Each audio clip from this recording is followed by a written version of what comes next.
Full and uncut versions available on Patreon. Check in the description below. Greetings once again, pirates on the high seas. Duuz-Diz-Din back again with more of One Piece, where in the previous episode, King Bakori gave out a heartless decree once again, setting fire to the southern district as a way of killing the undesirables, much like Great Terminal, where he got the plan from. Naturally, Bartholomew Kuma was very much opposed to the unnecessary waste of human life. Naturally, he went on the attack, ousting King Bakori and pretty much destroying the castle, now dubbed by the people as King of the Sorbet Kingdom. But Bakori was not done just yet. Slandering Kuma's name, labeling him as the Tyrant, he approached Sorbet again with a battalion of naval battleships. Kuma handed things over to the previous ruler before Bakori, well, a couple of generations before Bakori, Bulldog, as well as his mother, the Queen Dowager Connie, even handing over Bonnie temporarily to them, as this last act would officially make him a wanted criminal. But Kuma used this opportunity to search for a cure for Bonnie, visiting many of the locations he would eventually send the Straw Hat. Unfortunately, this was to no avail. That was until he ran up against Dragon and the Revolutionaries, with Dragon informing him about Vegapunk's relocation. This was after the events where Caesar Clown caused mass destruction on Punk Hazard, and Vegapunk was relocating to Egghead. Because of this relocation, there was a little bit less security around Vegapunk at the time, and so Kuma brought Bonnie to see Vegapunk and Sentomaru, with Vegapunk declaring that he could in fact cure Bonnie. But a little bit of quid pro quo. Vegapunk doesn't do anything for free, and the process to cure Bonnie, not a cheap one. So in exchange, Kuma would lend his DNA to the cyborg clone project that Vegapunk was looking to create, and Kuma was all for it. He's keeping cyborg clone androids who would depose any pirate and protect the people? Sounds good. But even if it was the devil himself, Kuma would still make the deal for Bonnie. And thus, the Pacifista project was started. Unfortunately, lurking in the shadows and listening in onto this information, Saint J. Garcia, Saturn, who looks to make these weapons of peace, weapons of war. What'll happen next? Join me as I find out, won't you? Off the coast of Laboratory 8, soon to be known as Egghead. Who could it be? Funky Fresh Borsellino. Oh boy. Cruel fate. Kuma's decision as a father. Oh boy. I'm here on business. It's really cold in here. Totally different from Punk Hazard. Yeah. It's a constant flow of new ideas. It's funny that they're just sitting there chilling, and then again, Kuma isn't really one to start a conflict if there doesn't need to be one. He doesn't know everything about this laboratory. Ooh, secret surveillance. And I love that he's not even surprised, like, God damn it. What do you want? Not good to negotiate with pirates. Then Kuma thought that he could just chill out here and he wouldn't be recognized. I don't like the sight of you. That's a friggin' cop. Hey, this is the job, man. Oh, Drake! Oh, God. It's so weird to see him without his, full headgear stuff. Not that I would know anything about that. I gotta admit, you have a face fit for a mask, Drake. I don't know how to say that in a way that doesn't sound insulting. It just looks better with the mask on. I'm too used to it. Oh boy. Yo, Borsellino. Yo, what up? Hey, Vegapunk. What up? Not that you care, but Kuma is a very notable pirate. Can't really have, an army of soldiers for the Navy looking like, a criminal. Which actually is not a bad, talking point. He does have a bit of a point. Now, if Kuma wasn't a criminal, this probably would have worked out a lot better. The real sad part is that so many elements of what happens here doesn't even date back to when Kuma was a slave. Like, nothing dates back to when Kuma was a slave. That's pretty much non-existent at this point. It's all the stuff that happened with the Sorbet Kingdom. I don't care about your face. It's all about the result. Vegapunk says lives will be saved, and Saturn just hears power will be gained. Just two different wavelengths. Here's the term. Kuma, you will become one of the 7 warlords of the sea. A rookie named Ace took down one of the warlords. Oh, are they gonna show him? We needed to replace it. They didn't show him! This would have been a great time to show him, but then again, you never know when that warlord will become relevant. Would it be a spoiler to say? And you wouldn't really find out the information anyplace else but one of the data books. That warlord was Hanafuda, who was a ally to Kaido and the father of Ulti and Page 1. Now, Ace didn't kill him. No, he was just very weak, and when Hanafuda was headed back to Wano, some enemies came and killed him. So, it is just a very unfortunate string of events. You'd be the perfect warlord. The second condition, you will also become the weapon of the Navy. Yeah, Kuma was strong before, but he will become even stronger and under the control of the Navy. And Kuma was also a revolutionary. And the last thing we want is that to go against the world government. Yeah, and so the third condition, he will have his mind and will wiped away. That's essentially death. That's just essentially a robot. Yeah, honestly. Like, you might as well just have a robot at that point. Yeah, because then, to wipe out his will, even if the body is there, if the mind's gone, we've essentially just killed the man. And that's the last thing Vegapunk wants to do. And say what you will about Vegapunk, but he cares a lot about life. Like, they were kind of rolling with it with the modifications. Just like, okay, I guess we can do that. But then it's just like, wipe his mind. It's like, whoa, what, wipe his what? Sorry, it's like, shut your mouth. You work for us. Those are the conditions for Kuma's daughter. If you're not going to take him, we won't help. Some nameless girl. I wonder, did Saturn know? Because he knows later is very evident. But see, that is a question. How much about Bonnie did Saturn know at this point? Because I don't think we ever have a moment where he acknowledges who Bonnie is. Not until he's pretty much on his way to Egghead. And Bonnie just playing, hey, no running into the halls. This is murder. And then Kuma, it's down for it. Because all Kuma heard was that it could be done. Thank you. Bonnie gets well. I will accept any fate. My God.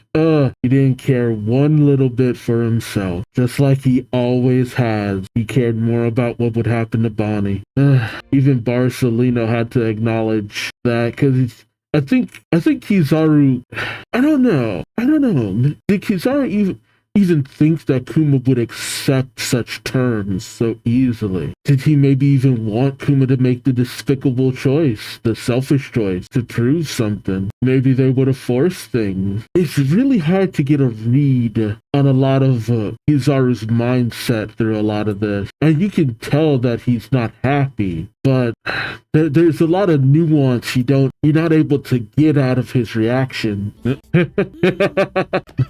Just playing with him. How long will it take for Kuma's modifications and Bonnie's surgery? Bonnie's surgery will be 6 months, and then another year before she gets to go outside. A year and a half. It'll take 2 years for Kuma's modification. Bonnie will be well before her 10th birthday. Your daughter is a hostage. Once she's able to recover, you really won't have any reason to obey us. Kuma says he's a man of his word, and Garcia is just like, nah, I don't believe you. She will be in our custody, and once your free will is gone, she will be free. Kuma loses his freedom, and Bonnie gains hers. So essentially, Kuma won't ever actually get to see a well Bonnie. Center's like, them's the breaks. Welcome to the 7 warlords. And once his surgeries are complete, he is forbidden from coming in contact with her. Violate that, and your daughter will be enslaved. It feels like Saturn said that specifically because he knows who Kuma is. I just have one request, that she doesn't know about the disease or that she's a hostage. Just let her grow up in the Sorbet Kingdom. Do that. I'll agree. You gotta love how during this whole conversation, The snail never looks at him. It's always looking off with cold indifference. And Kizaru just looking in the complete other opposite direction. Oh boy. Sorry to keep you waiting. Are you a good girl? Yeah. Sentomaru begs to differ. Wow. Kizaru doesn't like any of this whatsoever. Doesn't even really acknowledge Sentomaru. And I hate how in the dark Sentomaru is with all of this. But, like, why would he really know anything? He's mostly just there for security. Honestly, to be honest, knowing the kind of person that Sentomaru is, he wouldn't be okay with any of this if he really knew the full ins and outs. Yeah, he gets to live with her dad for 6 months. Oh boy. I need someone to write out my ideas, eat for me, go to the bathroom. I want to rage. If only there were 5 more of me. And just to know that, how long did it take? What, about 4 years in total? Not even that. Shoot, he might have even had all of the punks created. Actually, what is the age of the punk? Oh, they're only 2. Yeah, so literally right at the start of the series, they were created. Bonnie undergoes her operation. How's it going? Come play with me. Like, I'm still working. And, so Tamara essentially became like a big brother for Bonnie, and thus begins Kuma's modification. Ugh, oh god. How much of it did he have to undergo without being anesthetized? Really? Your daughter's a bit much, man. Don't be too mean to Sentomaru. Like, I need you to parent your child. Oh, here it comes. Why are you so dirty? She created a masterpiece. A picture of Dad. His greatest treasure. Aww. Oh, Umet, the shipping magnet. And Bonnie became a little princess of the laboratory.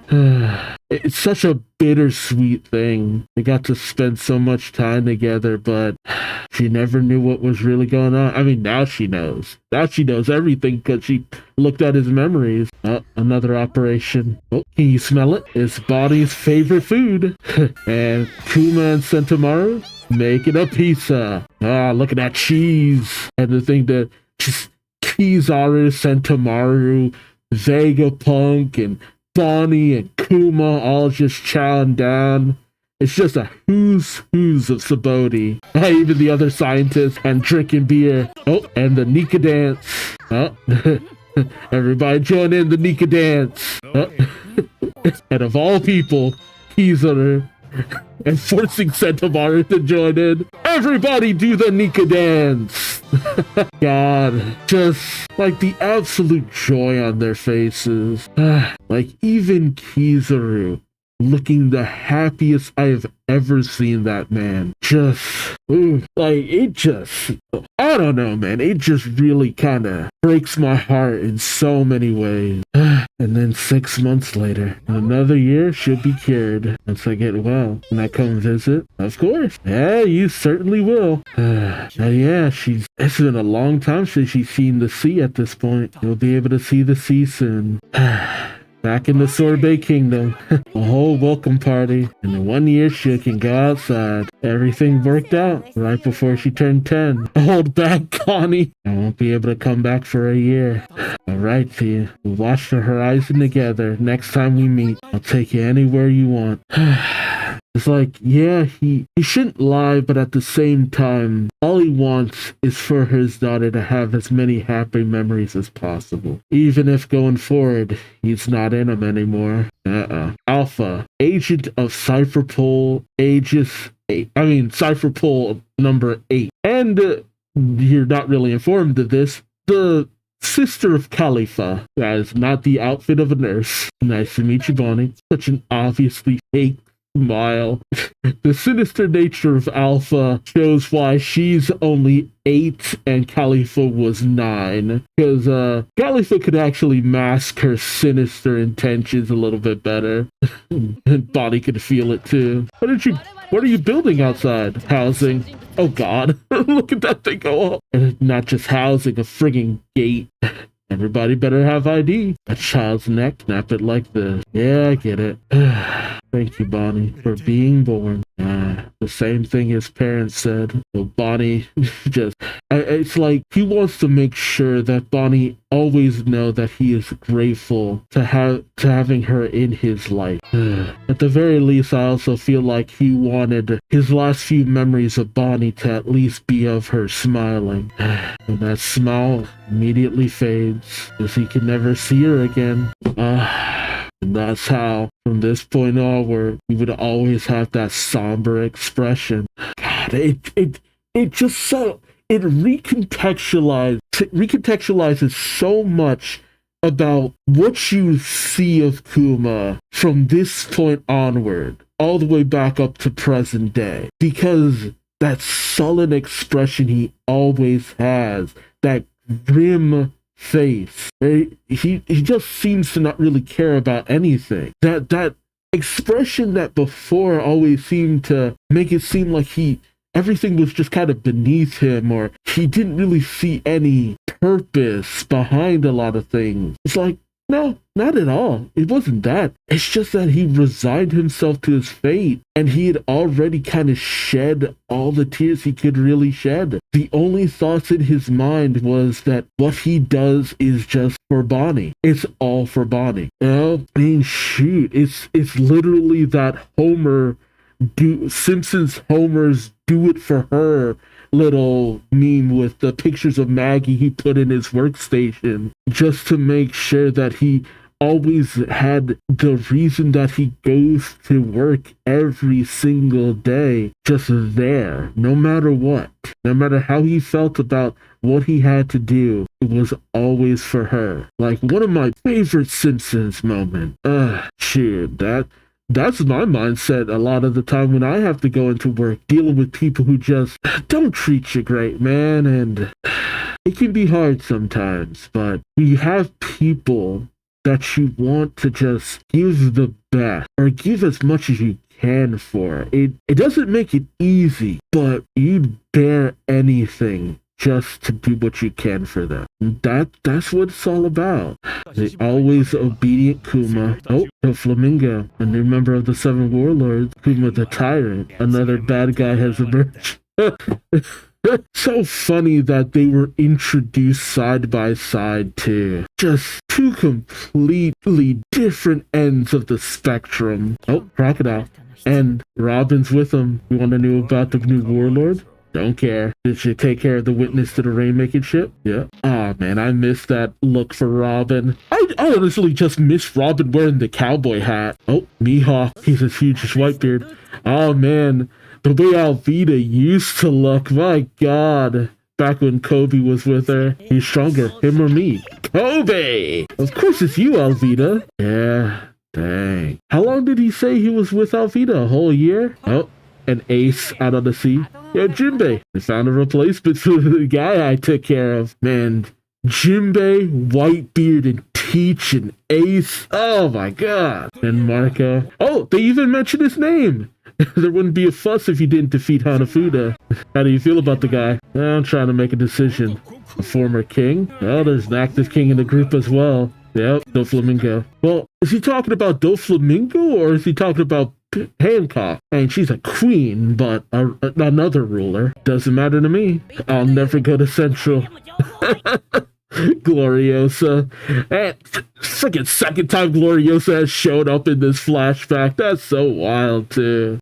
You know, you go from the young Gloriosa to the old Gloriosa. It's still important. Oh, he's a paw pad human. What kind of power is that?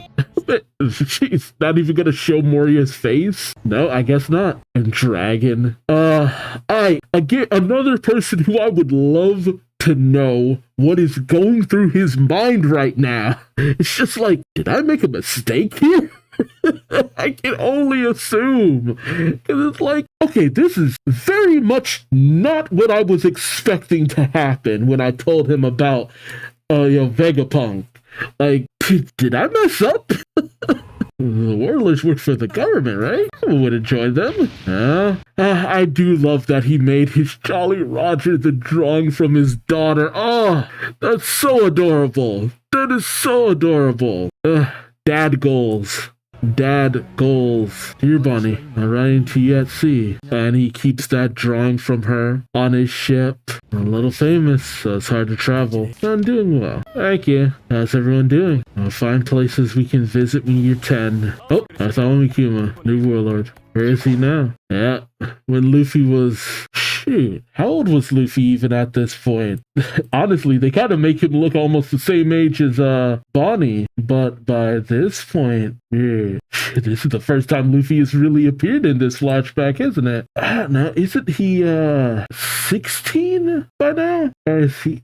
No, he's 14 or 15 by now. Yeah, so it just might not be as big as it needs to be. Oh, an order for him to go to the East Blue.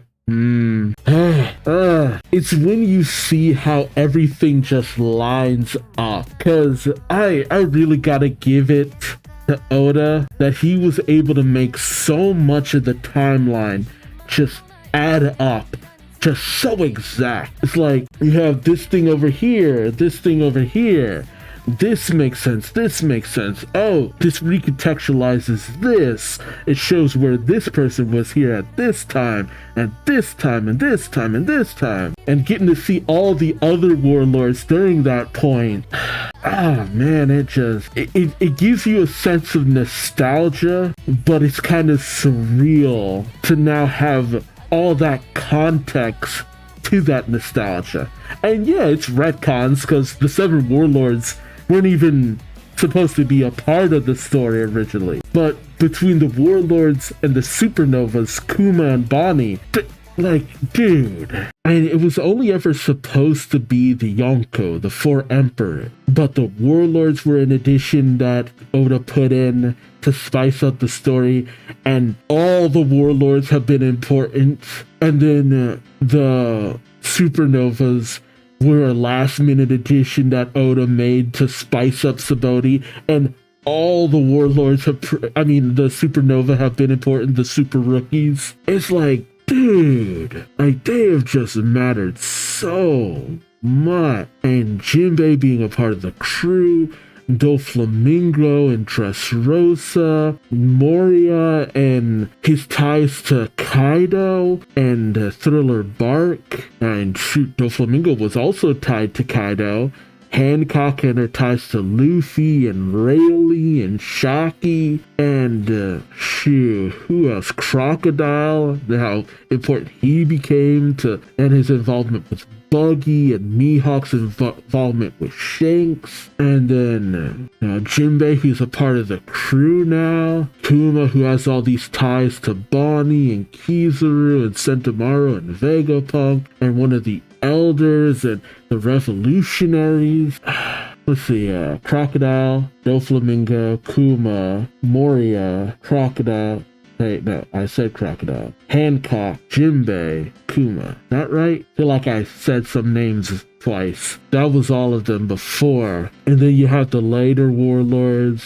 Like, freaking Buggy becomes a warlord. And then Weevil, who we're still trying to get the full story about that, but his involvement with Whitebeard, and then Stussy and stuff. And then the Supernovas, Kid and Law. Law's involvement with Doflamingo, Kid's involvement with Big Mom and Shanks, Beige's involvement with Big Mom and marrying one of her daughters, Scratchman and Pooh and the piece of trash he was, Drake being his involvement with the Marines, Bonnie and her whole freaking story that we've had here. Man, Killer. Shoot, the only Supernova at this point who we really know nothing actually about is Rogue. Like, we're still waiting to find out more about that guy, but considering how all the other Supernovas have done, like, the lowest bar is literally Hawkins. And despite how a lot of people feel about Hawkins, I actually kind of liked Hawkins' story, where he felt like he betrayed his own principles and was like, I see all you guys sticking to your guns. I chose not to go down that path, and I wouldn't feel right backpedaling on that, because it's like, no, I made this really crappy choice. I didn't have the faith to believe in myself, or to just, turn on these decisions, and it's like, it's reached a point where I can't go back. It wouldn't feel right to go back. I always hate that so many people kind of write off Hawkins, and I do kind of hope that Hawkins maybe is still alive, because I'd be interested to see where his story could go from here on out. It's either Hawkins or Apu who are like the lowest in terms of the supernovas, and even that's still fairly interesting to me. But the supernovas have had so much impact and involvement, and man, Beige, I'm still shocked that Beige's character ended up being so important and impactful and involved and likable. Like, I thought he would have been the bottom of the barrel, just a character to write off, and it's just like, no, he is one of the most important supernovas, at least in terms of Whole Cake and how that story went. It's just so wild, and all those threading connections just make the world feel so big and lived in and just connected in ways you never would have expected. And to know that there are some characters who have met that Luffy knows nothing about, and other characters who have never met and are still connected through Luffy, essentially. Yeah, it's wild. And shit, even how things went in Reverie. How you had Vivi and Rebecca and Shirahoshi meeting. It's a wild ride every time, and I love it. It's from start to finish. That is all the reasons why I love this story. It is just so engaging, so mesmerizing, so enthralling that I just can't get enough. But that's enough yapping. Let me know your thoughts in the comment section below. Like, comment, subscribe if you enjoyed the ride. Thank you so much for watching. Until next time, I've been Duuz-Diz-Din, and I hope to see you in the next one. So then, take care. Bye-bye.